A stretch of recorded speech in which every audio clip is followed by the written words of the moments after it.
Hey, welcome everybody to podcast number 70, presented by 5 Pin Universe. I'm your host, Kerry Kreitz.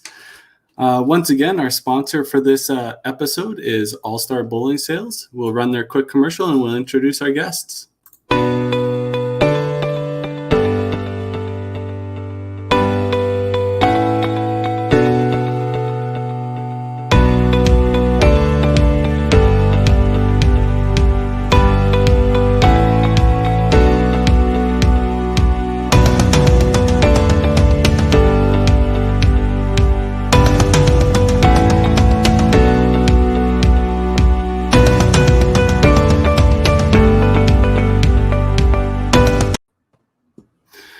Hey guys, it's just for our chat here. We have the Wiseman twins, Tim and Dexter. Unfortunately, Adam couldn't join us this week. He had some family emergency and some issues that he's dealing with, but obviously we'll wish him all the best and hopefully we'll see him again soon.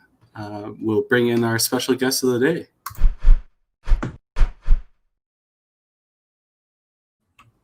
Mr. Mike Tweedy. Hola. It only took 70 episodes to get the most controversial person in bowling on our podcast. Am I really? That's well, I can't believe that's true, but that's all right. It's a close. It's got to be close. Good or bad? Name another person.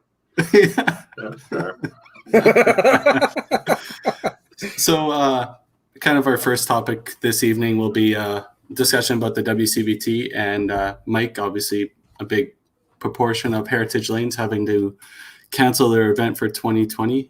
Could you just let us a little insight on the discussions and how you guys came to that decision?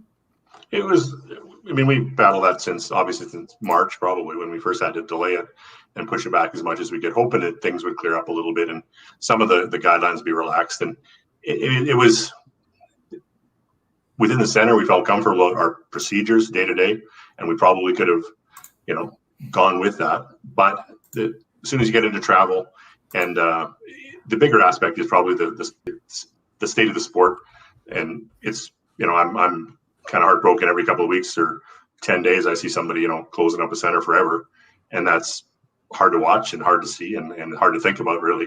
We've been okay through that, but it hurts everybody. So the big challenge, I think, was simply as soon as we have people coming from even Edmonton or Calgary and especially out of province, one case drops anywhere. Where were you? They chase, they track, they trace contacts a little bit, and then they're going to be livid. And we don't want to make our way onto CBC like that. We'd like it to be the other way. I stole that 100% from Dexter, but that's in our discussion. Dexter's certainly involved in the last part of our decision to table the event for this year. And it wasn't easy. We did everything. I talked to AHS on the lowdown and some people I know there pretty regularly for all the way through, and the procedures were going to be fine. I don't think it was going to be any more risk than having a busy day there, having 40 or 50 people in the lanes on a Friday night.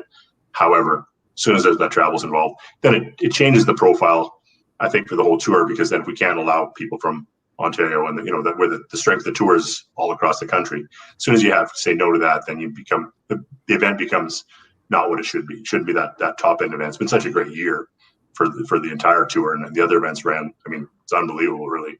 And we were looking at it that way too. I think we had 230 entries for May, with 125 players.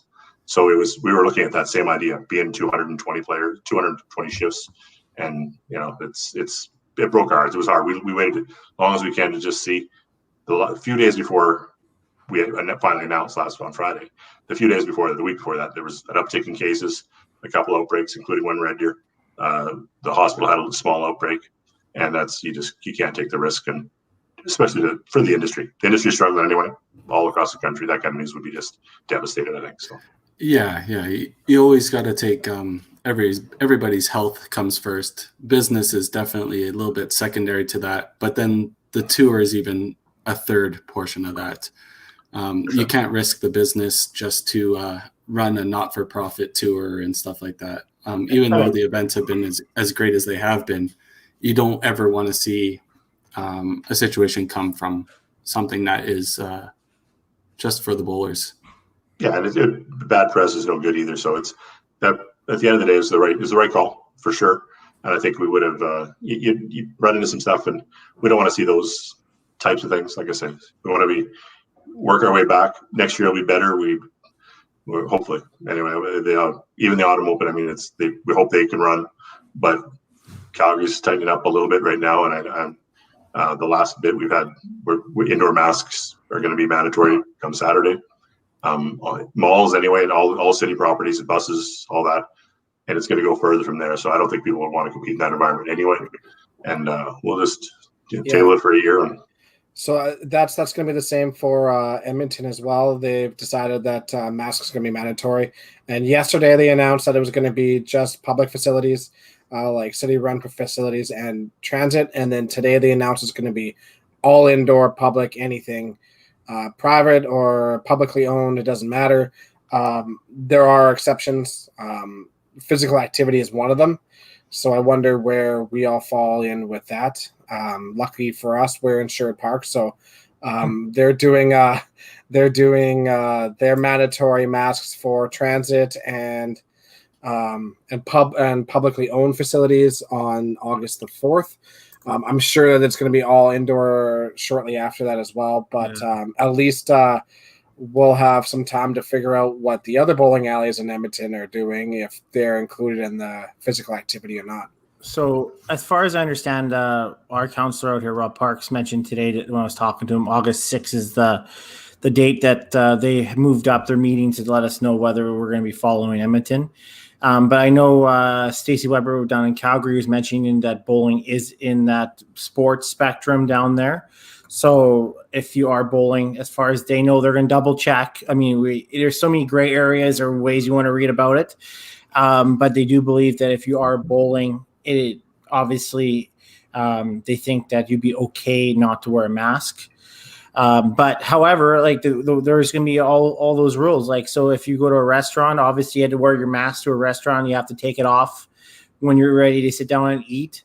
But so does that mean if you're a spectator coming into a bowling center, you still have to wear your mask unless you're going to sit and eat, right? So there's going to be all those different stipulations, stuff like that. I think regardless of the rules, there's good science behind transmission protocols, and it's worth doing for everybody. That lowers the risk for everybody, no matter what. It's probably worth having a policy just saying, if you can be respectful of others and do this, when you're up in the lanes, fine, take it off because you're going to be distanced. But in the back or anywhere, and we're all tight in behind. If you've got even one team per set of lanes, it's still challenging to get that distance in between everybody. And I think that's even no matter what the rules are, the last thing anybody wants is one of those cases popping up and having a contract trace go through your center, and it scare everybody and freak them out, right? Yeah. I kind of want to address that whole sports thing, Tim, that you kind of brought up. It's kind of hard to believe that we were included in Sports Day in Canada as 5-pin bowling, and then some people don't consider us a sport. That's interesting. The government just allowed the tax break for sports registrations for years. I mean, 5 or 6 years, I think. I think they allow it now finally, but for forever, registration for bowling didn't count because they didn't consider it a sport. Actually, funny thing is, Mike, I found out a couple days ago that we were actually recreation in Alberta. That we didn't have a return of sport, and that meant that we were just recreation, and we weren't actually a real sport. Yeah. So now that's actually been changed. We're working on maybe changing us back into a sport. You talk to government officials. They're not very smart. No, there wasn't a government official. It was one of our people that are in charge. But so anyways, so we're working on making that change. But it's crazy to think that during a pandemic, I do have to give you guys kudos to you and your committee and in the center out there that like we had over 200 some entries and 120 people that are willing to travel during a pandemic. Crazy as that sounds, that's absolutely even for this event, we reset the registrations for it. We still had 105 when we pulled the plug. 105 different players willing to come out and play, and I mean there's lots of local. And Alberta's pretty strong with that, but we had, right, Ontario to Quebec, right to Victoria, we have people coming. So which is a good sign. The tour's been great for that. Very cool. Built up lots of things. Yeah. Like Tim said, kudos goes to you guys to making the final decision. I know you discussed with the WCBT board and stuff, but you, Shelby, and Cindy put in so much hard work keeping those shifts organized, keeping everybody updated, and then waiting possibly to the last minute to finally pull the plug on such a great event. But we just, with everybody sending in their entries and everything, it can only come back stronger, we hope, as long as I guess this whole COVID situation gets under wraps. I really don't think it's going to be much of an issue coming back, Kerry. I think that I think we're pretty much solidified. You guys are, at least as an organization, and I think the centers are good as long as we can stay open. It's just as long as people have money and they're able to spend it, I think they're willing to travel and enjoy these things. It's just unfortunate. Like it really kind of spiraled. Like it was Monday, we got the updated COVID information, and then all of a sudden Monday turned into Thursday, and then Thursday, well, it just kind of canceled. And maybe it wasn't the way we wanted to handle it, but yeah, it's going to be kind of the way it's going to be, right? So we just don't know, right? So it's just unfortunate. No, exactly. And kind of to expand on that, so obviously there's some questions about the Gallagher Cup and the tour finals. The WCBT board is in contact with the top 12 players for the whole final situation, and that will be decided and discussed at a later point in time, keeping them in the loop. And the Gallagher Cup is postponed indefinitely. We don't know when we're going to run it. Hopefully we can tie it to one of the events next season, hopefully a day before or maybe the day after, and contact all those players that are involved in that and continue that event as it was such an astounding success last year. So another disappointing day in bowling, but 2020, fuck you. Yeah, pretty much. Pretty much. Since February, really. Yeah, absolutely. Yeah. So I guess that kind of goes with 5-Pin Universe too. So we are making the switch. We're probably not going to be running weekly podcasts from this point on because bowling is essentially postponed for who knows when. But we are hoping to bring something else every Wednesday night at 7. And we kind of got our next thing scheduled for next Wednesday, and hopefully it goes good and you guys like it and we can continue doing it. We'll keep you all in the dark. If you're a Patreon member, you know about it. I talked to you about it. But if you're not and you want to be in the loop, you have to be a patron member. So sign up for that. Jesus fucking sales pitch. Holy. I have a mini cup. Dexter seen my mini cup pong game. It's pretty impressive. So we can have that, instead. Yes. Yeah, I have a battleship ping pong game too. It's the same thing. It's awesome. I love it. Yeah. That makes me sad. So I know Sherwood Park's still doing the COVID Cup drop-in. Is Heritage Lanes looking at doing anything like that, Mike? Or what do you? I don't know. I think they were kind of waiting to see, and I don't know that they've started up a drop-in, lane at a time. We've been actually fairly busy. Just people coming in, and with the crappy weather, it seems to be coming and going. And so I was there last night. I popped my head in for one of the spring league or summer leagues, and it's full. 4 players every second lane's got somebody going on, and it's nobody hangs around afterwards, of course, but that's par for the course a little bit, and that's awesome. So I know they're doing one at Paradise and at Toppler. I was planning to go to both and throw some balls before we had to pull the plug on traditional, but why practice now? Get the stick out and see how it goes. Well, it's good to hear you guys are busy. How you guys been this week with the warm weather? Yeah, I don't know. Even last night, the leagues probably be lousy to hear the long weekend just because it's 30 out and the building always gets pretty warm that way. But I probably won't be up there till probably, I'm gonna guess Monday or Tuesday. I'll probably pop my head in again. I've been working in Calgary for a year and a bit now, so I'm on the highway quite a bit. Yeah, it's a really big fucking pothole by Airdrie. I hit every second time I drive that road. Usually you swerve once you know it's there, but you know what? I just get glazed eyes and go.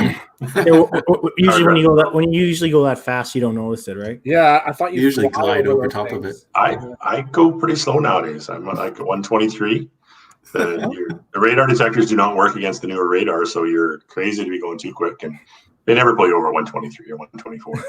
It's true. Guy behind me going 135, so or 150 or whatever. So Mike, since we got you on as a special guest, there is obviously people know some stories about you involved with coaching and winning multiple gold medals. I don't even know the number. How many gold medals have you won as a player and as a coach? 3 as a player, 1 as a coach. Pretty awesome. Going back forever. Yeah. And 90, got 93. Some most kids weren't even born by then, but that was a good one. That's Dougie McCauley's perfect game against us in the gold medal match it was in Ottawa, although we played at Orleans Bowl and just over the border. But it is funny because it's one of my favorite bowling stories because he phoned his spouse after, phoned home and said I was trying to call because we just won, and phoned and said, yeah, no, I won. It's your perfect game, won $50,000. No, really, I did. Okay, fine. Watch the TV, watch the broadcast, and hung up. His wife wouldn't believe him that he won $50,000 and threw a perfect game in the gold medal final. And it was pretty hysterical. We still, every time I see Doug, I joke about that with him. That's awesome. That's a great story. It was amazing to watch, and that was the end of the insurance policy. I think that was they ended it right then. So then it's always been a collection since then. But yeah, it was pretty neat. That's the equivalent of hitting like a walk-off home run. Oh, like really, that's what that is. Yeah, he was. They Walk-off had grand actually slam. Donnie Cleary, you had 8-bagger from the gun that game and plowed 9. So I think they shot 830 for those 2 guys, and I don't think they broke 1,500. So bag on one of the I forget who was on that team. It was Dougie Clark anyway, but and Don Salmon. But they didn't. The rest of those guys shot like 620 for the 3 of them, and luckily we had a second chance on them. So that's the first year they had the high qualifier had to be beat twice, and we ended up winning. We rolled over in the second game. It was pretty tough for Doug to come back. I think it just have his head in that game right away was great for us. It was exciting. I still have goosebumps thinking about talking. Jan Anderson shook my hand as we walked off. I think the 9th frame was mathematically pretty much done, and pretty cool. And you guys have done that, all 3 of you. Actually, I watched Dexter and Tim win their first gold medal in 2008 or 2010. 10. Yeah, and in Winnipeg, that's right. That was cool too. Still a great team. Yeah, Alberta's always had lots of good teams. So yeah. So before the WCBT was even a thing, obviously you're a pretty good competitor on the tour. And if people didn't notice on our opening slide there, you won the Autumn Open down in Chinook at the time. It was? No, Toppler actually. It was Toppler. It was Toppler. It was in there for had to be 6-7 years in between. Chinook I think was till 98, and then it went to Toppler in maybe 99. So I forget the year it changed over. I was still in university, so I didn't actually play it. The first year it was there, and then 2001 I was out of school. And all my good bowling years were basically when I was the right age to bowl. Late 20s and early 30s when you're young and energetic. I was university the whole time, so I was played not as much as you'd like to when you're playing then. Right. I'm not to keep bringing up all the good memories, but if people don't know, you almost won the Rose Bowl, and if you could elaborate on that little memory for everybody. Yeah, that was great. Let's bring that up. Actually, honestly, there's losing that final is hard, and it sits with you for a long time. But I had probably the best day of bowling I've ever had in my life. I beat some of my heroes. I beat Doug Wood. I beat Blair Pizzey twice. I beat Tom Patterson twice. I beat Bruce Mortar that day, and Jennifer. She keeps changing her name now. Smith. Yeah. Jennifer Smith now. Jennifer Marshall. And that's where the blank was. Could picture Dawn, but I couldn't get the name out. But it was a phenomenal day. And then, but I got a little in my head against Matty Schultz the first time. I played, I think, in the B. I want to say the B final, and then I played him again in the final and lost. So I played. No, it must have been the 4s. So I played 31 games on Sunday, and I was just standing there and halfway through the 3rd game, and I was probably up 100. And just got my own way. I looked up and saw, actually, we were bowling right in a lane where Bruce's name used to be. And beside the rose, the rose up in Bonnie Doon, and started thinking I'm going to be up there in a second. And just the wrong thought to have in your head. You got to stay in the moment. And got a little tight and pressed a little bit. And then Matt came back great, played well. He was young. I think he was 15 or something like that. Too stupid to know the game's hard.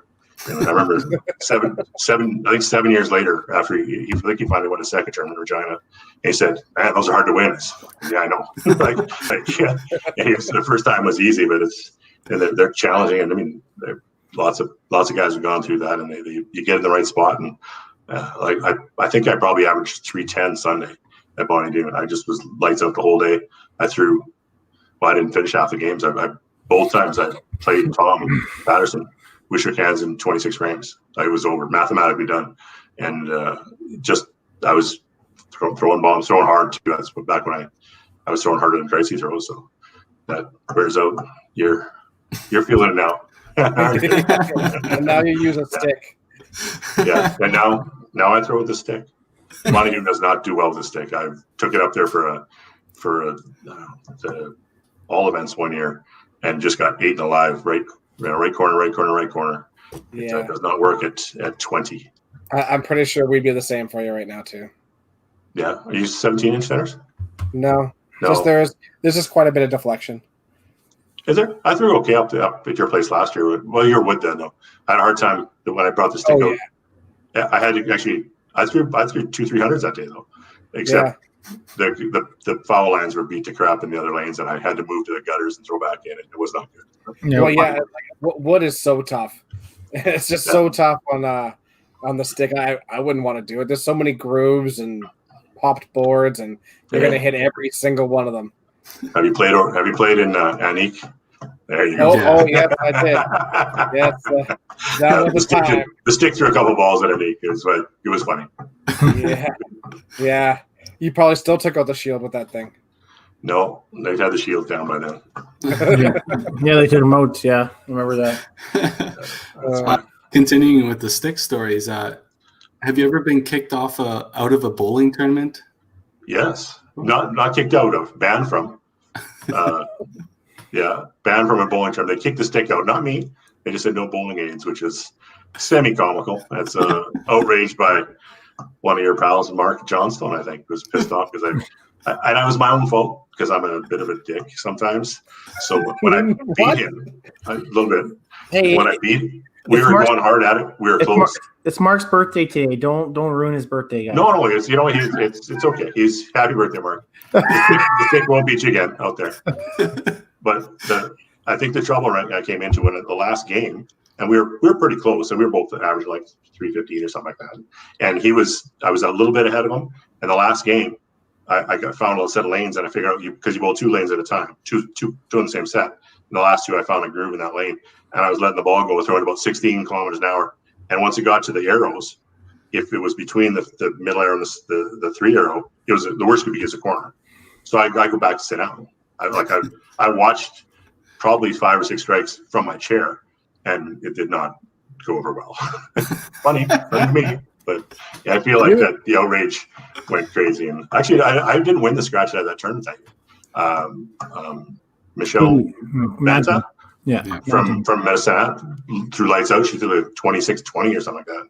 At a guy like 25-80, but it was cool. So I still won the handicap side, but I had an established average. I bowled a league independently with a stick, didn't throw any balls to my hand that year, and my average was coming up. I probably wouldn't have won it the next year because my average went up from, I think I was about 205 then, and in the last year I played a whole year with the stick in league. I averaged just about 230. Yeah. Wait, are you talking about at Stetler? Was that in Stetler you did that? Yeah, Stetler, yeah. Heartland Bowl no tap tournament. Have you ever ended I don't want to somebody's? advertise for that dick, so I wasn't going to say his name. Have you ever ended somebody's bowling career by like Kickball, yes. Alberg, yeah. You know, Right, we haven't seen Alberg since. legit? You know what? He bowled league the year after that. I did a traditional in a match, and it was a big move. I would have done it to anybody else. He was working for me then, and he was way up in a 1-game match in the Constellation, and I came roaring back, and he plowed 9 and 10, and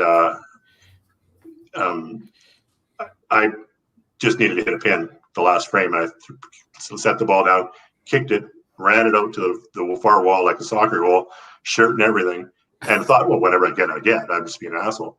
And I got a strike. And it was like, we actually had that on video, and we didn't get the book for the video fast enough. Otherwise, everybody in the country would have seen that video a couple times by now. But he walked up the stairs and fucking Tweedy.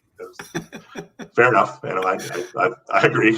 And then the next year in the playoffs in our league, I think it was the last day or two, and I did the same thing to him. And same joke, on a 4-bagger again, and kicked it again and got another strike. And he just sat there drinking his beer, sipping it.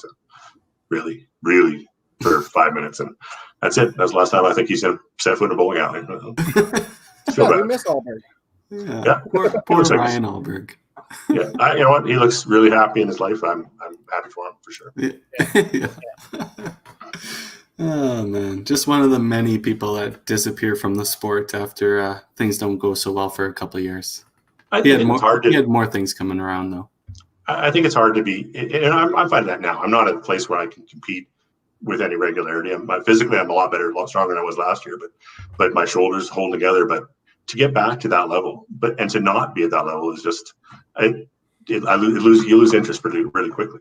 And I don't want to, I've been in bowling rec leagues and spring leagues and stuff, and it's just not my thing. So you compete at something for a long time. I think it's probably hard for anybody. It's hard to, be Fred Couples and go out and play on a Sunday morning mixed league or something like that. It'd be very challenging to do that as well. And this is, that's what I'm glad I still have a way to be part of the sport and part of the game, especially you guys have done such a great job growing it.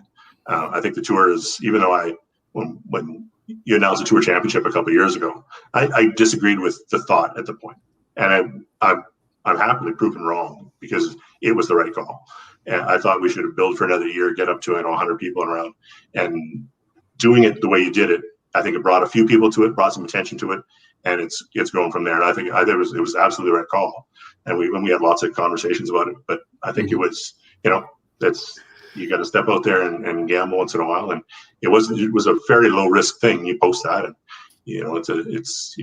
it worked out well. And the event it's been great. The televised portion, I struggle because I'm there usually, so I know kind of what happens, and it's less dramatic to watch. But I mean, the broadcast, the quality from first year to second year went way up. I thought I watched a few episodes last year. I thought the production team did a great job. The announcers were better. Everything. It was tighter. I thought I was excited about seeing it this year. Yeah. We can only hope. You never know. Yeah. It's a smaller group. I think the way the guidelines are, you could probably run it without. I mean, but if you're back to that same, there's people coming from other provinces, and you got to think that one's one event, and it's a nightmare. But I'd still like to see it, and I think at the end, there's less risk with it because we don't have as many people milling around, and you can have a small. Yeah, paper cutout. I'll buy one. It's one-on-one too, right? One-on-one, 2 frames at a time. The social distancing aspect of it is so easy, right? So easy. There's no reason to be anywhere close to the other competitor. End of story. Really. All you need is one dick to call AHS. I mean, come on. Who wants to paddle on us this time? I don't know, right?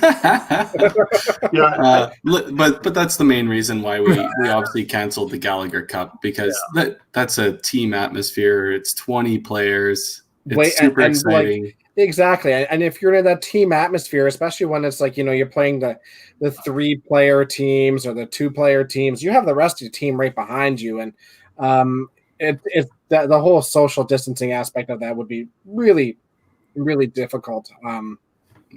The tour finals, on the other hand, it's so much easier.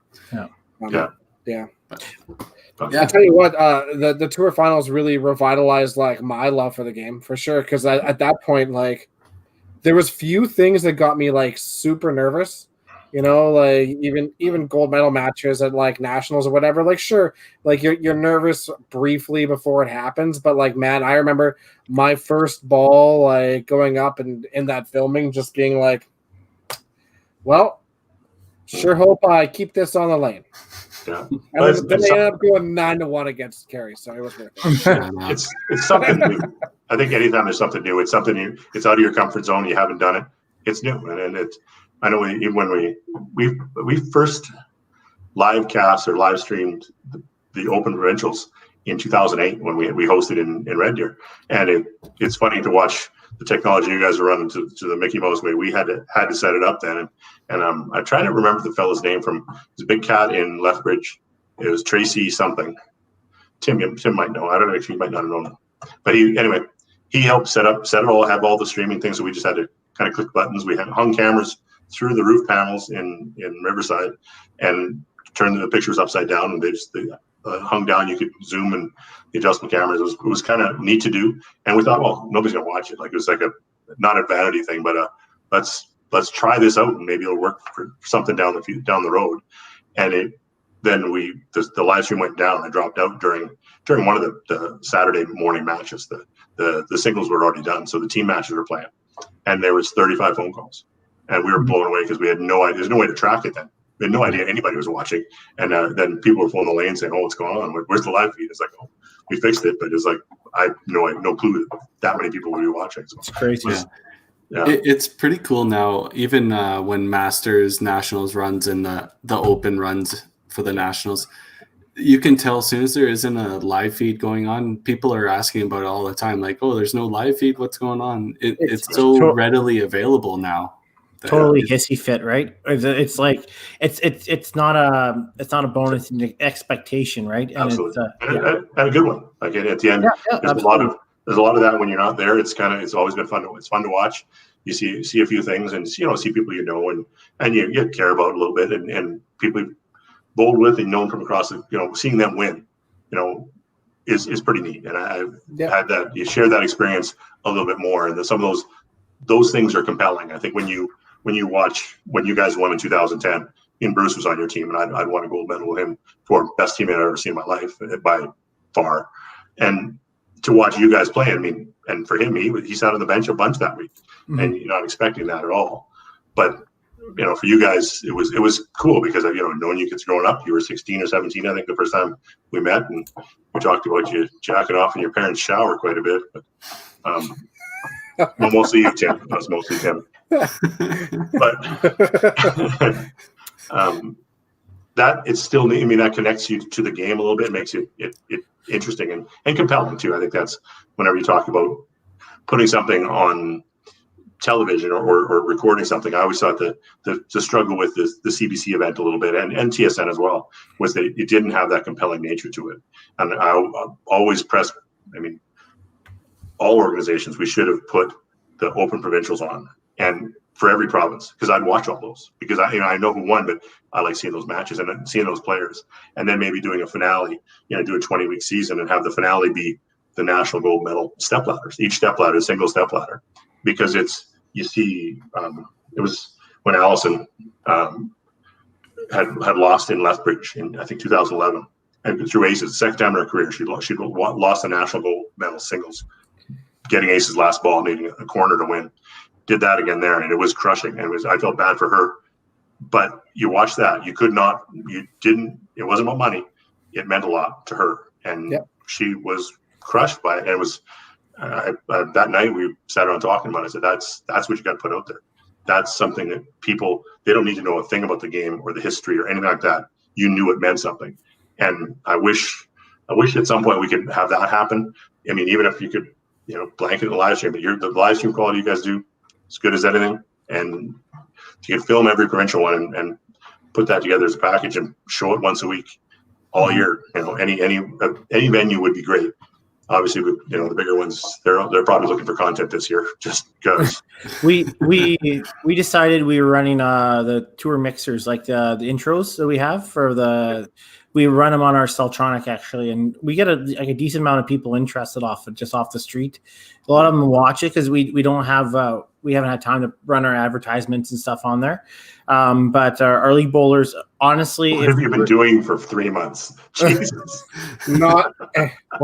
Honestly, lots of stuff. We did tons of stuff, but that is definitely not Tim's area either. That's my area, and I was busy doing other shit. To be honest with you, at one point, it was only me and Dexter really working up front because of injuries at workplace happenings, right? So and I got that into Brooklyn Nine-Nine, so we lost him. So anyways, but yeah, so but we had the mixers out front, and we actually had a lot of our casual bowlers and our open play bowlers interested in coming to the tour finals. Well, that can't happen now, right? So, yeah. But we found that was really useful. I really wish that it's funny we push for bowlers to act a certain way, but I think live streaming and having like people with just having personalities out there would be huge too, right? I'm not saying somebody can smash a ball return to a million pieces, but having some attitudes, having some personalities out there would sell the sport a lot more, I think, right? And, you know, I'm gonna regret saying this. Tim's made a good point. I've made a lot of points, a lot of times, and it's actually something I wrote down that I kind of want to talk about tonight. Yeah. It is the competitive environment. I think it's always been try to be restrained. People want you to not act out, not be aggressive, not lose your mind, which is fine. Don't hit stuff. That's good. I agree with that for the most part. Once in a while, ball returns get no your fist. It's been a long time since I did that. There was a lot of stuff when he did it too.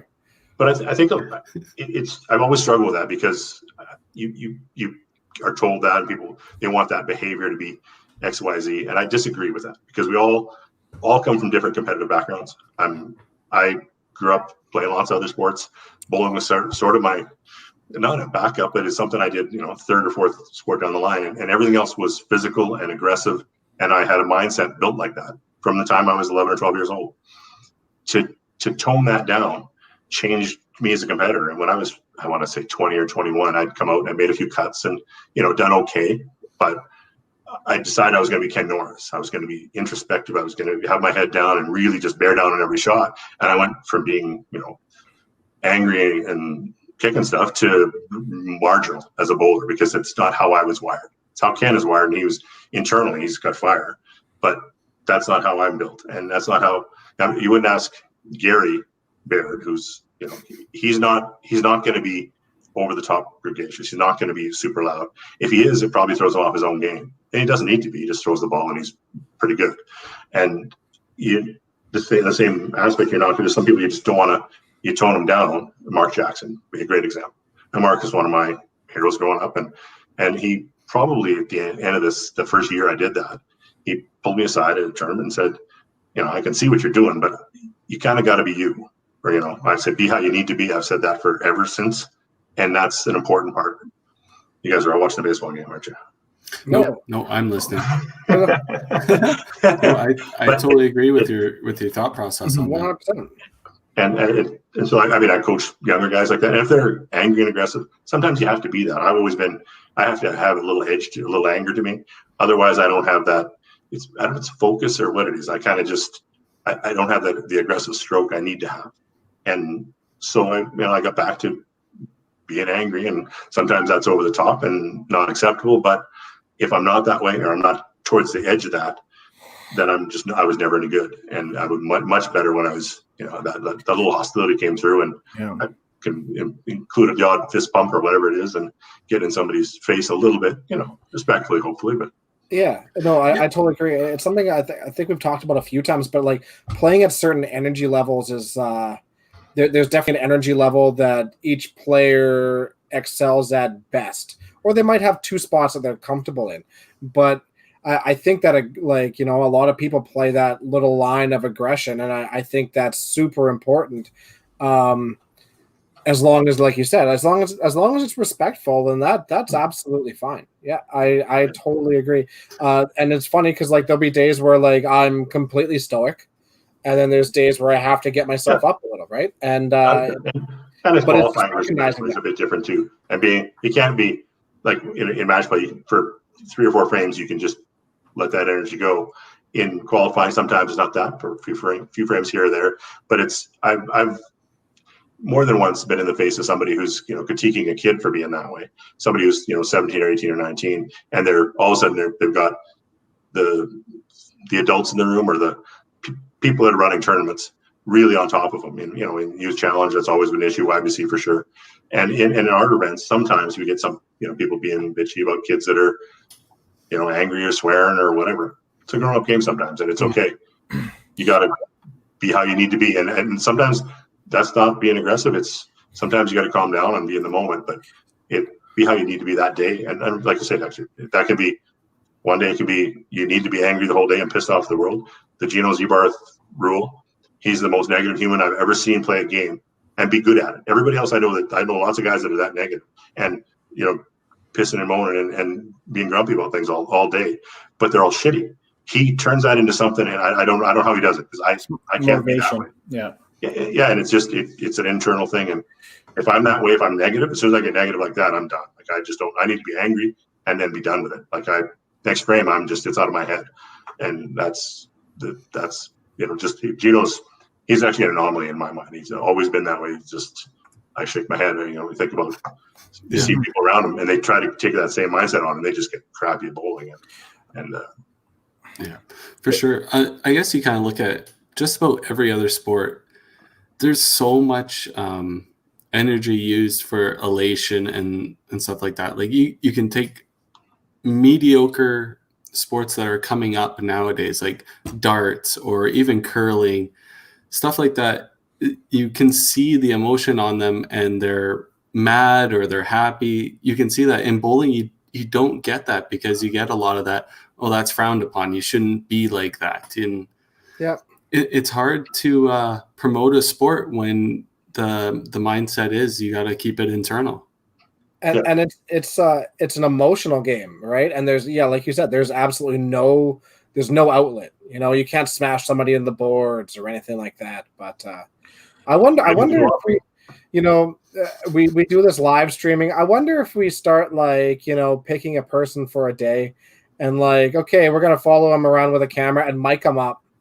If they're okay with it, mic them up, uncensored. Their emotions up and down, and let everybody hear the ins and outs of it, like you do on the side of football fields and stuff like that from time to time. Yeah. There's nothing better. I love watching hockey, and of course they don't have the sound on, but you can read what they're saying, and they're saying it to each other and pushing each other around, and you love it.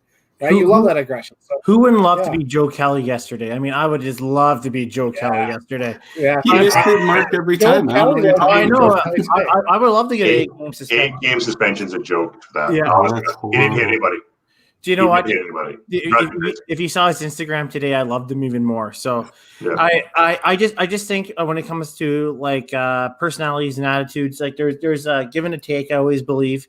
And even though there is a line, I know there's some people are out there is a line, but sometimes it can be a gray line. I've always believed, for example, I hate throwing my man Michael Wist under the bus here, but that's a lie. You love it. I like Michael, but for example, when he's playing Weber and he punched 12 there and he smashed the ball return on 13-14 at the park, I was okay with that, because it was at that point, it was an emotional time. He needed that to make the finals or making the third.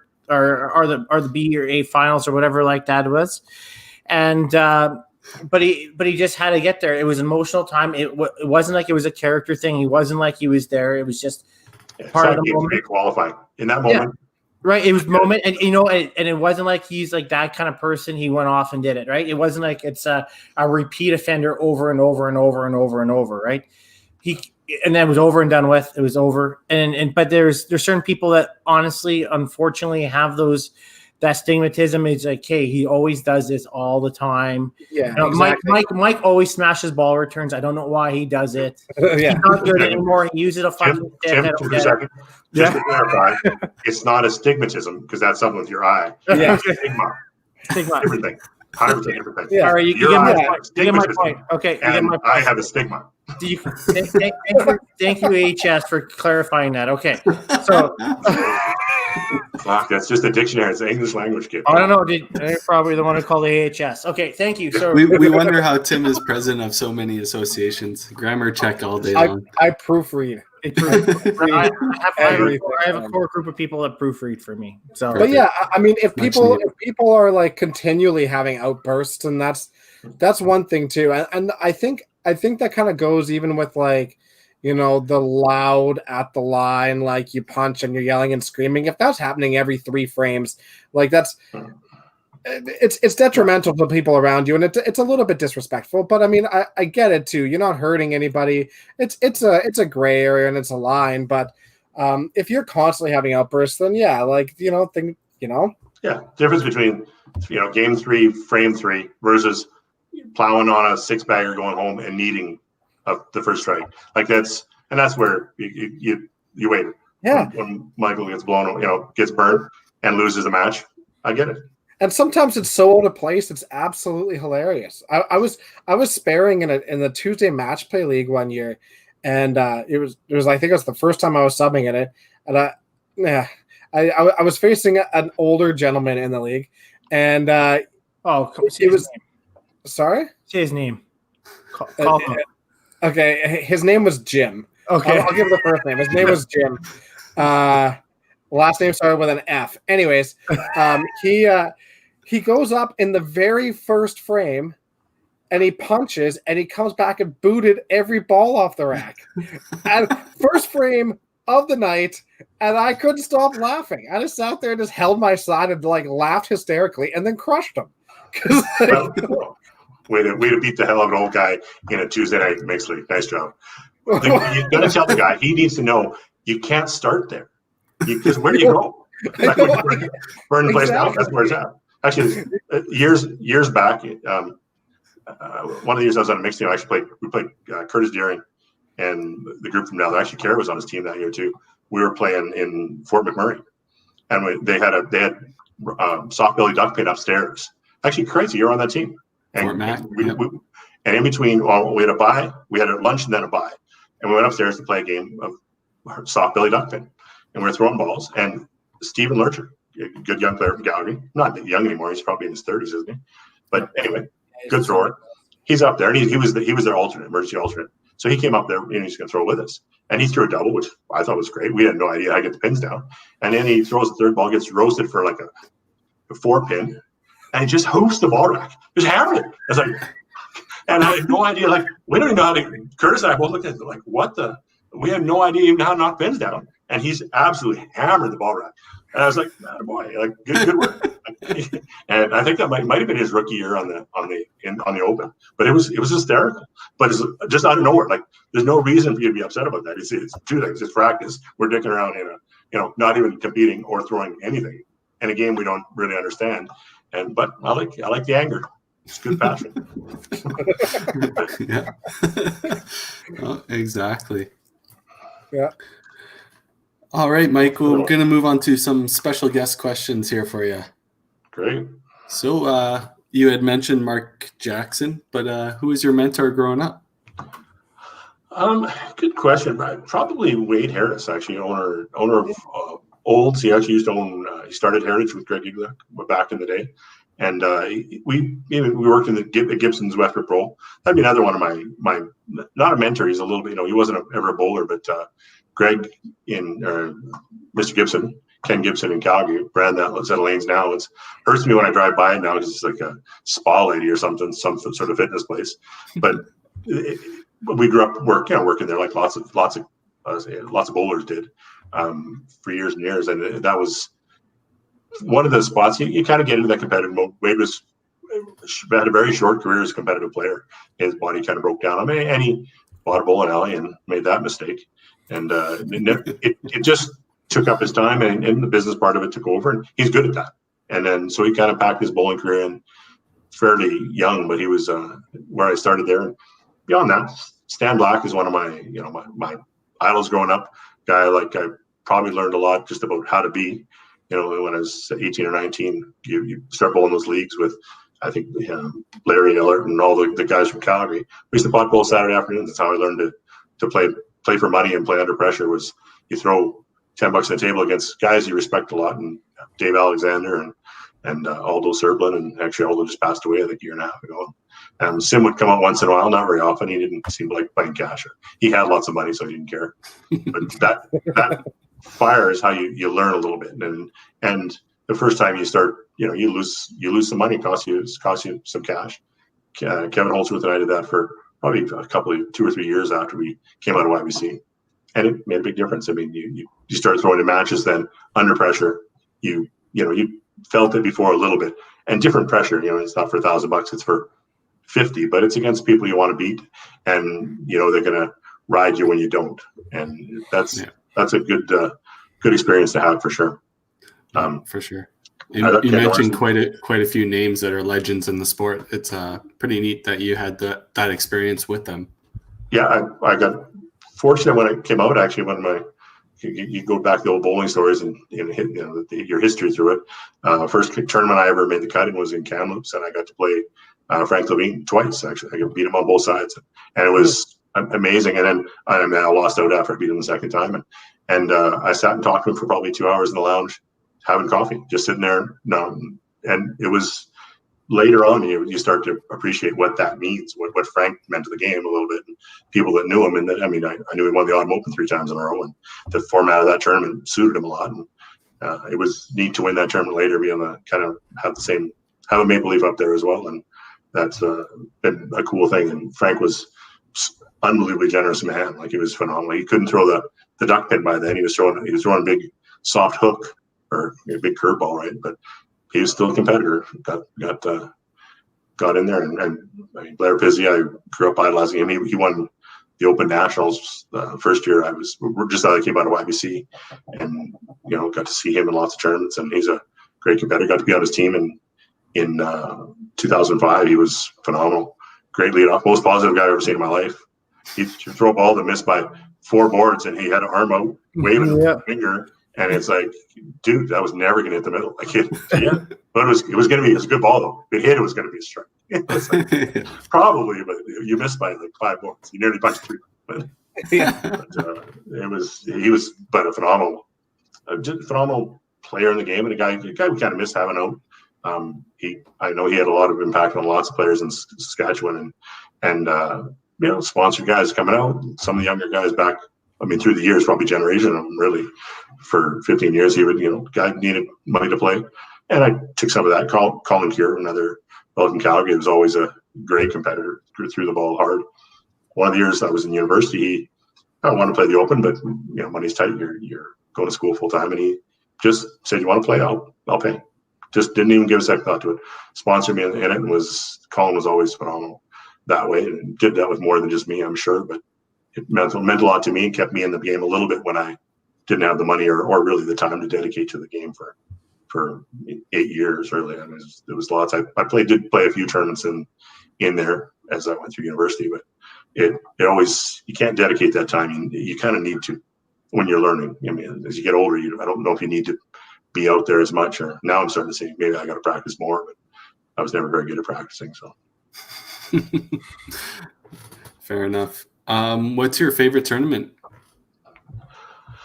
It's a good question. It's the traditional. Obviously, I'm going to say that. I think it's developed it's a different format. It's tough in the best way. There's no luck to win that event. You got to get out there, and to get in the top 4, you have to have a great day. You can't have a soft 3 matches anywhere through your day unless you split them on in 2 qualifying rounds in the 32s or 16s. You just can't. It is so much pressure to score well, and win matches. And I think the format started out pretty good, and it's been honed a little bit. I love how it works now. At the end, the plus 50 came from the Autumn Open. I grew up with it. Watched Bruce win it a bunch of times, and got lucky to win it. When I won, it was one of the closest years there's been. I think first to fifth was 64 or 68 pins. It was last game, and I threw double intent to win. I think I needed mark corner. I need 28 to win. I threw double corner, but I think I won by 20 or 21, and that's pretty neat. It's the important question here, Mike, is did you win on a Sunday? Look at Tim. Yeah, just to have to bring it up every podcast. Sorry, Ben. Yeah, I felt bad for everybody in that tournament, because for Mark and those guys, that was a really hard thing. They dealt with it extremely professionally. I thought that was a tough go. It can happen in 2 seconds. We had a similar system when we're doing it, so we double and triple check it. But and they do too. But it's easy to miss, and that was heartbreaking for Tim too, because Tim lost that moment, that celebratory moment, which is pretty cool. It did gain us some photoshopped pictures. Yes, Mom still has it in her office, and we redid her office. I still on my computer. Baby Dexter, I've had requests for that one. But the Dex picture was phenomenal. I constantly say Mark did not have to come forward and say, "Hey, we found an error," because he could have swept that underneath the carpet and nobody would have known. So no, Mark would have known. He wouldn't do that ever. No. And I don't think any of us would. No matter what, the phone calls are hard anyway, and lots came out of that. But at the end, you got to do what's right and celebrate the next year. They can take pictures of you. But you look good you look good at holding the trophy, I thought. Yeah, I look damn good. I look damn good with my little child Dexter. Yeah, thank you. No, it was the other. The other one was funny with the Weisberg picture. That was funnier. The Weisberg one, yeah.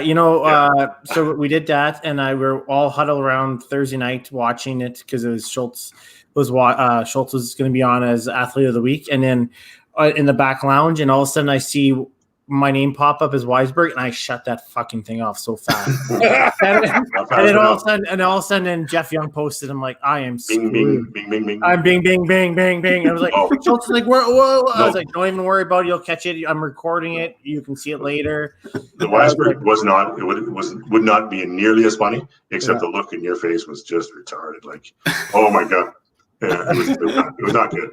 Yeah, it was brutal. Actually. I thought it fit you. Like, that's you. I have a look. Yeah. That's Tim. Yeah, I'm shot in time right there. You know what? I could have. Yeah, you scratched my CD in plain daylight. I hear you. Right? Yeah. Special Olympics. Move on over. Yeah. Do you have a favorite match or the best match of your career on your recollection? The Alberg one's up there. That's one of my favorite moments of bowling. That was consolation, wasn't it? It was consolation. I ended up winning the consolation too. That was like the second round. I ended up winning the consolation and getting into the field, which is I've always liked that format. It keeps you in the game, and I didn't play very well in the qualifying shifts, and got hot in the consolation. I did that a couple times actually. I did that at KG one year too. I think I lost in the final. I mean, I didn't make the cut. I missed by 25 or 30, all three shifts, won 6 or 7 side pots. And I mean, you had to go to the fours on one side to make as much money as I ended up making, but you always traded for, I'd rather play the event, have a shot at the title is certainly more important to win. But I think, I really don't know. Like going back, I think that I enjoyed the match against Schultz, even though I lost. Back then it was a 4-game match. And there was a lot of people I bowled and watched and had been champions over the years. I enjoyed being there in that moment. Hearing some of your friends, Jimmy Llewell, and I think I hit a ball return, but in a happy way, where I needed a strike and threw one. And I hit it, and he said, "No, slap that bitch." And it was funny, like in the moment. And I needed to pretty much run it off the page at that point, and ended up not doing that. And Matt stuck it out and played well. And beyond that, I would say that the gold medal match in '93 was probably my favorite match, and it's against a bunch of guys no one loved from Regina, and I liked that a lot. The 05 final, actually Gary Barrett just popped up there. The 05 final is pretty great. That's another one of those great teams, and unbelievably close matches.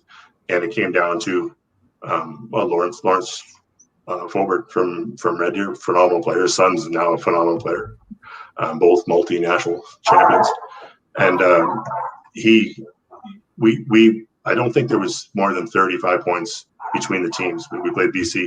They were up for 2 games too, and we were ahead for 1 ball of the second match. Then we're early in the first match we were up a little bit, but then it was back and forth. They won the first one by 11 or 17 or something. It was close. And the second one we ended up winning by 4. And Lawrence threw a triple, just threw bombs. And then the guy that can do it, and you don't know what's going to happen there, but it was something to have. I mean, he's been that way for a long time, very stoic player, but an anchor for a reason. And I was coaching that team, and we nearly lost one of our players in the second ball of 10, he dropped an F-bomb back towards the crowd, already had a warning. And Jerry Anderson's actually one a great, Jerry made my whole tournament because she bent over the head judge of play is a stickler for the rules, and that's fine. But there's times when you're not calling a warning in that spot. Like, you just aren't. And, but he'd been forceful about it. And Jerry leaned over to me and hit her mic and said, you know what, I'm supposed to give him a warning here. And I know he's already got one. He probably get kicked out, take away his gold medal. And I'm not going to do that. I'm just going to lean over and talk to you for a couple minutes, and then we're going to ignore that because in this spot, we're not giving somebody a warning for that in the second ball and 10 in the second game of a gold medal match. And it made me laugh. It was really funny, and I respect her a lot for that. And I mean, I understand that the judge play had a spot, but in that moment, you can't be thinking that way. In my mind. That was Brad Asen. Actually, he was always a hostile kid, and still is. Yeah, he's an angry clown. I'm okay with angry clowns. I don't bother me that much. But anyway, we ended up winning that match. I felt terrible. That was it's Kelly. God, Kelly's name's gonna escape me. Great bowler from Vancouver. Glenn Cross. Kelly Glenn Cross, and it was.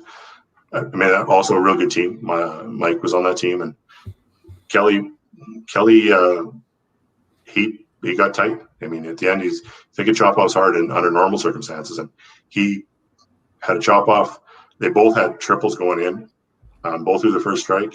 Kelly threw first, got a chop off. Needed the cherry to win by one, it would have lost by one.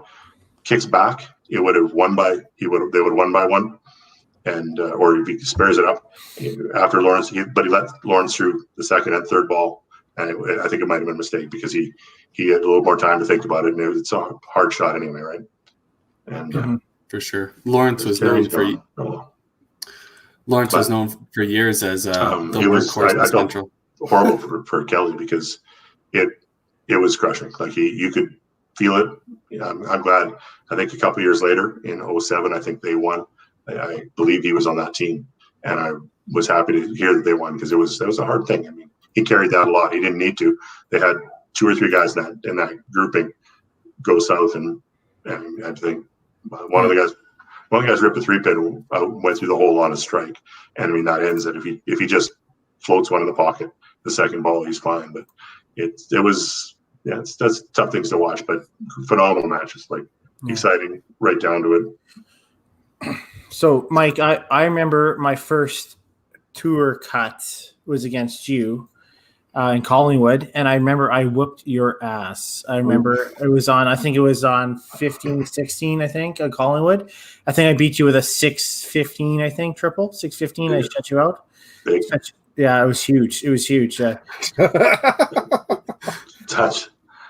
See, that's how much I knew you were a little shithead. I didn't even know who you were. I honestly had to ask who you were because I didn't have a clue. So I was like, "Who's this clown? I don't know who this Mike Tweedy guy is. He's obviously not any good, right?" So I was like, "All right, well." On the opposite side of that, when I won TPC, I gotta say a large part of that was you for sure. Yeah, you were with me pretty much the entire day. So thank you for that. Okay. And thanks for paying for dinner after I won you some money too. That's nice. Oh yeah, you were my horse and that, weren't you? Yeah. God. He's done that a couple of those work out good. Crazy too. He won when he won Regina. We accidentally won a cup cut in Regina. I wasn't going to bid. I didn't make the cut. I was going to go home first thing on Sunday morning. And Crazy was there. He doesn't bid on himself. And I said, "You're playing great. Like, you're throwing good here. Well, your place takes your ball." And he said, "No, I never bid on myself." I just looked down. "No, I'm not gonna." So I'll bid on you. But I don't have any money and no cash. So anyway, I bid on him, bought him, and he lent me the money to buy him. And then he won. We spent $1,300 upstairs, I think. Bought wings for everybody and took what about Johnstone? Mark Johnstone. Yeah. Mark Johnstone was talking downstairs about wings. We sat around, had some shooters and stuff. Went upstairs to the pool place. I forget what it's called. Still there? Racks, yeah. I went up there and he's so super excited about the wings. So the waiter's going around, or everybody's getting drinks and stuff, and coming around with a food order. And I said, "Oh, how many wings do you have left? There's a special on Sunday nights." And he said, she said, I think there's 90 wings left. I said, well, we'll order them all. And Mark was about 3 people to the right of me. And she got down to him and there was no wings left. We ordered them to share, like for the table, whatever. Yeah. But Mark just about cried. He was literally, happy birthday, by the way, buddy. He nearly cried. He had like a sub or like a spolo, like he was a sad kid. And then he got really drunk that night. Yeah, fair enough. Speaking of getting drunk, we have a question from the crowd. Kathy, is Mike part of the Buffalo Club? I can tell you from experience, he most definitely is part of the Buffalo Club.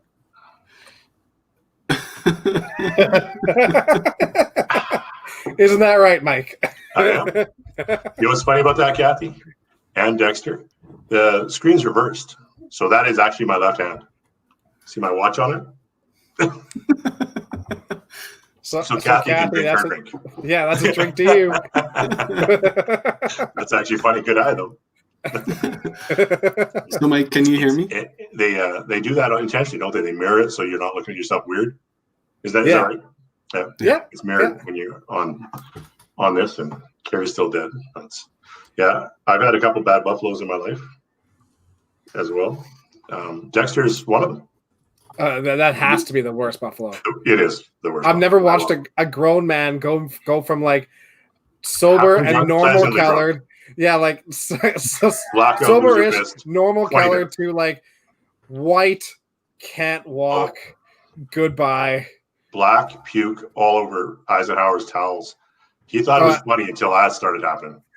Oh. You are not a light dude to carry back, I'm telling you. No. I was 10 back then too. I was probably only like 240. Yeah. But no, that was what year was that? It was Regina. Was that the same year? Actually, it was the same year we bought Kreitzy. Because the next day I came in and couldn't think about having a drink, and then somebody had Coors Light and Clamato, and it saved my reputation anyway. I was back on the. I couldn't keep sunflower seeds down. The next day it was not good. So, Mike, can you hear Carrie? I can see him. No, I can't hear him. He's just typing. No. Okay. All right. So, next question for our viewers is, what do you have in your arsenal? What do you throw for bowling balls? What do you have for bowling shoes? We know you have a stick in your arsenal. The stick is my best weapon these days. I have Air Myth hard rolls, 5-inch 312s. We got special for the stick. Actually, the stick's thrown. Yeah, I think I threw 2260 for 8 with the stick. One year in the tournament there, which was nuts. I threw including a 9 something for 940 for triple. But that's gear. You figure out the lanes and you go from there, right? But, yeah, for sure. Usually I've thrown soft rolls for a lot of years, and normally smaller balls. I like 4 7/8, 3/6 or 3/8. I'm not very often. The heavy ones, I got a couple of 4 7/8, 312 balls from Jeff Young last year. They're good at Heritage because the lanes are usually pretty wet, but anywhere else, my air always to lay things down. So if I lay that down, it takes off and just there's no finish at the other end. So it does not knock much over. It's funny you talk about like Heritage being receptive to like the 312 ball, and yet you watch Gary Baird throw the 3-4 ball and that thing just lights the place up. Yeah, just how his stroke is, and I think that's part of it is where his air is. He doesn't lay a lot down, even though he's usually got it out of the lane a little bit. If you smooth it on the lane and you're throwing a ball, you can't get away in a dry lane with that. With a wet lane, you can. And I don't think I've scored that well with him. So a little bit of experiment, but that Gary's stroke is so good. He gets a groove, and he's like Tim too, or like you get that groove going on. Doesn't matter what's in front of you, you just knock it over. Yeah. I think Gary's balls are illegal. I mean, they're almost too small now, right? No, he weighed them like a man. Yeah, but that was a year ago. Now I don't know if it's even that legal now. You don't wear them down in Heritage. You're not wearing the ball down because there's lots of oil. Oh yeah, the ball from getting ground down. That's right. There's nothing left on the lanes. No, I'll throw a screw in there. I'm not too worried about that.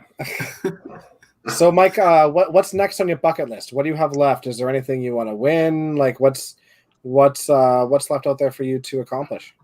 I don't know. I think I'd like to see the tour continue to grow. I think it's made leaps and bounds. I think you got that group has done a great job in kind of tying the terms together. I'd love to see some associate events, so similar format, maybe a little smaller, Winnipeg and maybe out in BC somewhere. I pressed that for a few years. I would really like to see that, just to expand that base, that young base, and those areas have some young guys, and getting them to maybe a little less expensive, like a sub tour almost, maybe that would be awesome. As far as a player, I don't know. I'm probably past those days. I don't have the will to grind out every event and keep doing that. I love the game, but I don't know if I'm going to be back physically able to do that as much. It's a lot going on a day. I tore my shoulder up probably 6 or 7 years ago, and I've struggled with it since then. And the stick, oddly enough, it's much as it's been a standing joke for quite a while. There's a year that I couldn't really play without, if I wanted to bowl, I couldn't throw the ball. My hand went numb. It's a bit of looseness in my right shoulder, and the weight of the ball just pulls it down, and I lose feel anyways. And if you don't have feel, you're just throwing blindly, and my average dropped down to 205 or something like that, and it wasn't. There's no fun to it, no joy. And then I started using the stick, and it was better or different anyway. And that's a bit humorous, but this year I felt better about it. I was certainly throwing the ball better than I have in 3 or 4 years, and physically I could hold up to more than 3 or 4 games too. And that's the big challenge when you start having a weekend where you want to throw 6 shifts, which I would have done happily. Whoa. And Carrie's back. Good to see. So you can finally hear me, Mike? Yeah. Perfect. There you go. Look at that. Fixed it. So if you could pick anyone in the history of 5-pin bowling or present, who would it be and why? For what? To compete against. Sorry, for a match. For a match. At your prime. I would probably pick Bruce all day because I respect him so much and love him so much as a friend and as a competitor. I think he's one of he's amazing to bowl against, and I've only got to do that a couple of times. And bowling with is phenomenal. But he was also, for a 15 years, I would say the best player in the country. I don't think I don't know that it's close. I know there's lots of good players everywhere, and I've been lucky enough to play against a few of them. Fraser family, I won my first gold medal. He was on the Ontario team, along with Greg Peteritis and Mike Wood. Phenomenal team. And the Central men had beat them back-to-back years at that event. That year they actually lost to Regina in the final. But they were a great team. I think they went 8-7, 7-7 after the break of the last day and lost ground to our team. And we played it was Lawrence and Greg Giglak, Jan Anderson. That's a great group. But I like Bruce competing against him. You see just how he is in the lanes. He's very respectful and aggressive and angry and all those things at the same time. I think he always had that perfect balance of that. And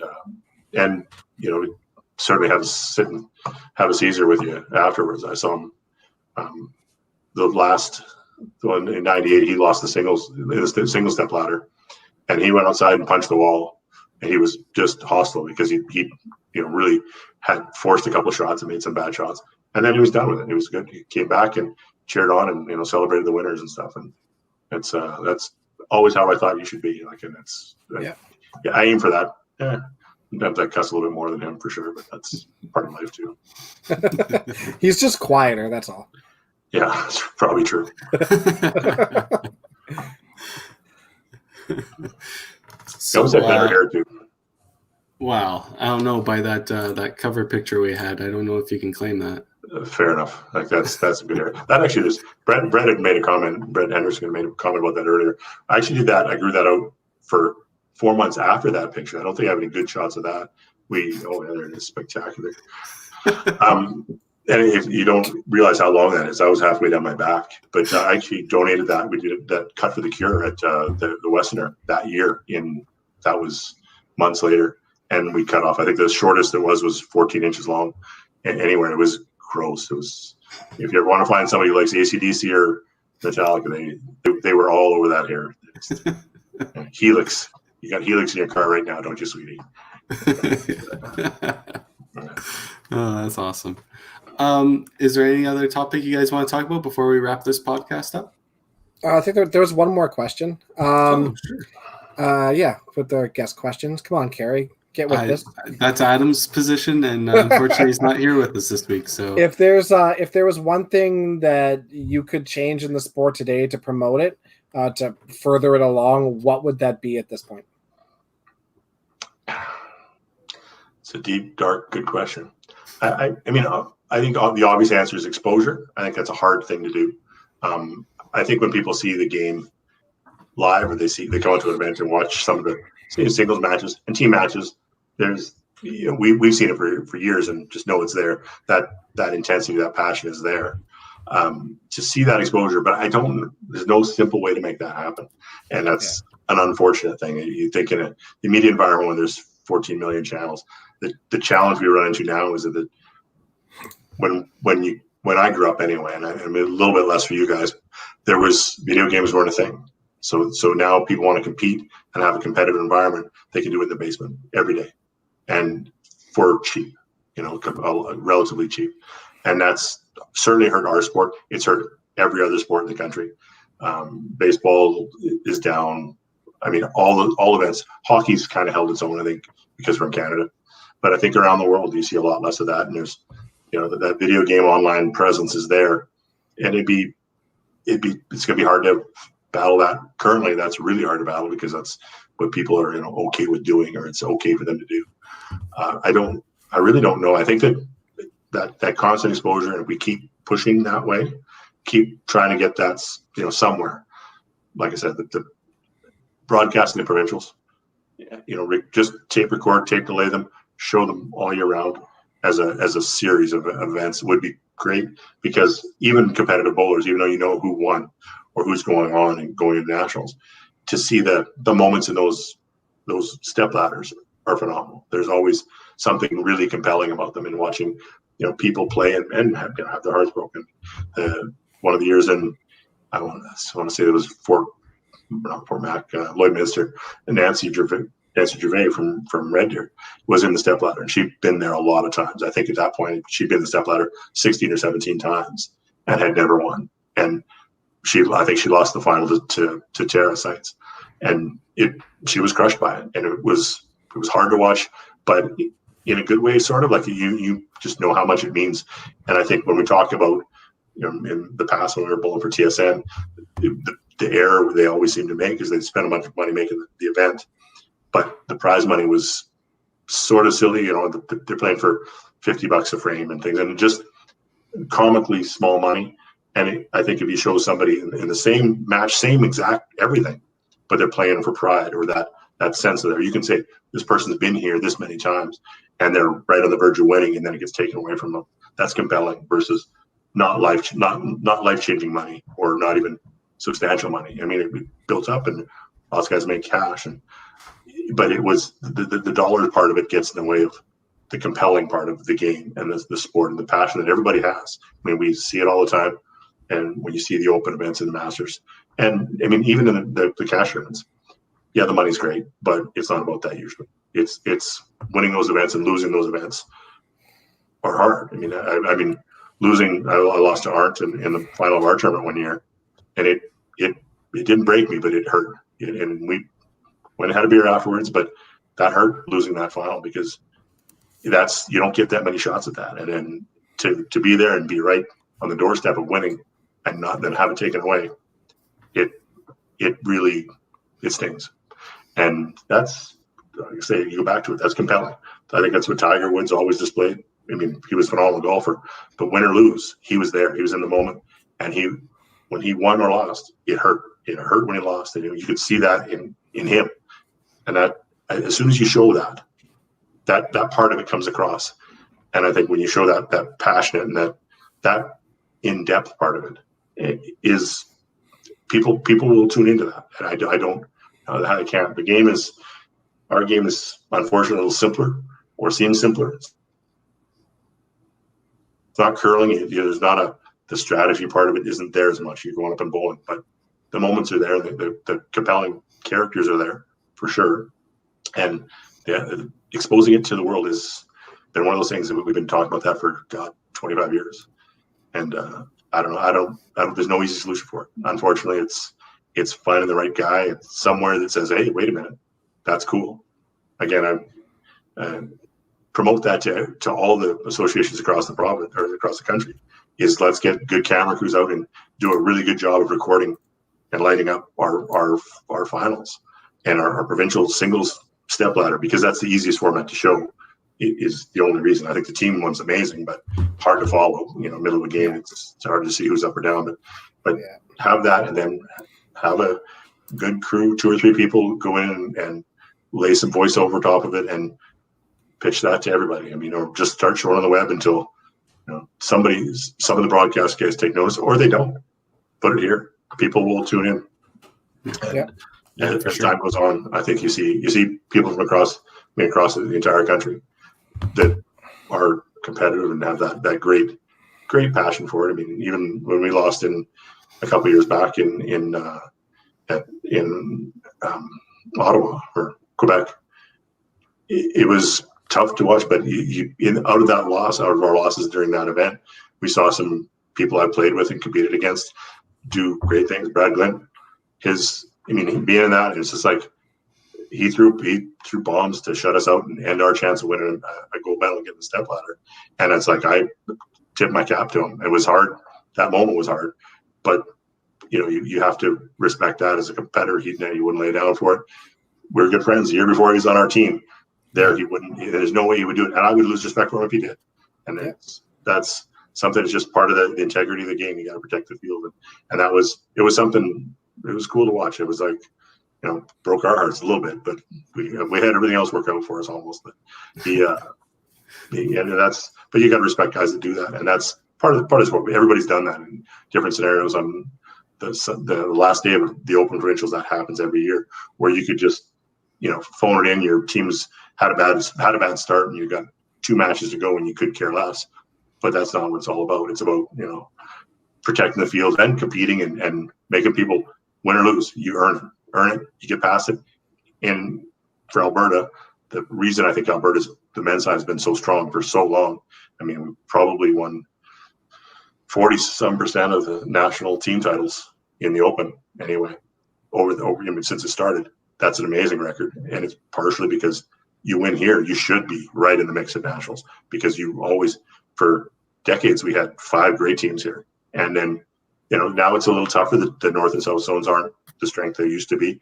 Edmonton and Calgary are obviously a lot stronger. They've got a lot more young players coming up. But you when you won here, you've gone through that battlefield. Then you go to nationals. It's almost like it's a load off. It's easier at nationals because you don't have there's lighter matches, or not they're not good teams, but it's like the fire isn't there, and it's guys you play every year, and the small amount of teams means you beat the crap out of each other back and forth, and it's been great. I really enjoy the Open Provincials. Probably my goal to maybe make a team again. That'd be fun. Yeah, that'd be a blast. So Mike, is there anything you want to talk about before we end this podcast? We're kind of at our normal time limit. I think it's been really good. I think the podcast has been a good thing. The tour, I want to hats off, tip the hat to the tour guys. That's become it's an important part of the game now. Obviously, that's where we've seen growth. Every other aspect of competitive play has dropped off in the last 4 or 5 years, and I think the tour has grown leaps and bounds. It's unfortunate we couldn't get our last event in, because it would have been amazing to see another 230 or 240 players or shift event was going to happen almost for sure. And even if we done this next weekend, I think we would have got almost those numbers anyway. Yeah, because of the 6 shifts and stuff. But we had so much momentum that next year could have potentially been a thousand entry a year. I think if the other stuff is settled down, that hunger is going to be there, probably more, because there's guys going to be chomping at the bit, and I don't. I mean, we're looking at 9 weeks out is the autumn opening. That could be a tough go, given where the guidelines are going, where the things are kind of progressing in it, not the best way. Hopefully they can run that event, and we'll still be socially distancing by then. But if they can run the event in whatever format, everybody's chomping at the bit. We had lots of disappointed emails, and rightfully so, and lots of messages, and positive, negative, and people checking in daily, which was great. And we were paying attention daily, for sure. I mean, everybody in the tour was, and actually, I want to thank that part of it was big too, was having those, bouncing off everybody, knowing that support's there, and there was not going to be nobody. We didn't get one crabby message about having to cancel, and I think everybody's felt for it and had enough respect to realize we're doing what we believe is for the best for now. Anyway, best for the industry too. Our hands are in that a little bit. Mine not so much. Shelby's a lot more, but the industry part is important, and we don't want that to be. We don't want to damage that again. Yep. Breaks our hearts. Every 10 days, I see somebody posting somewhere that they're closing down for good, and that's soul crushing a little bit. And hopefully that can recover, and we can see that in the future bounce back a bit, and maybe get some young guys out, buying some lanes and opening up a new center here and there. Yeah. So you're telling me Red Deer is canceled next week, so I should not be bowling here next week. Not for you. Right, you're in for 4 shifts. I was in for 5, but that's perfect. Okay, so I'll bring my stuff down. I'll sign up. How'd you get 5 shifts? You said 3. Three. You said 3. I sign up for 5. What are you doing to get in 5? No, I haven't. He's got an in. Yeah. And we're going to wrap up the podcast. Mike, we want to thank you for coming on. Obviously, you've been a part of the sport for a very long time. You got a lot of interesting stories that we were only able to share a few of them. You're definitely one of the guys to sit down next to at one of these tournaments and find out all the funny stories about half the players you don't know. They have pretty amazing stories, and most of them have to do with Tweedy. So, do they? That's good. That's exciting. All right, guys. Thanks, Tweedy. Thanks, buddy. Take care, buddy. See you again.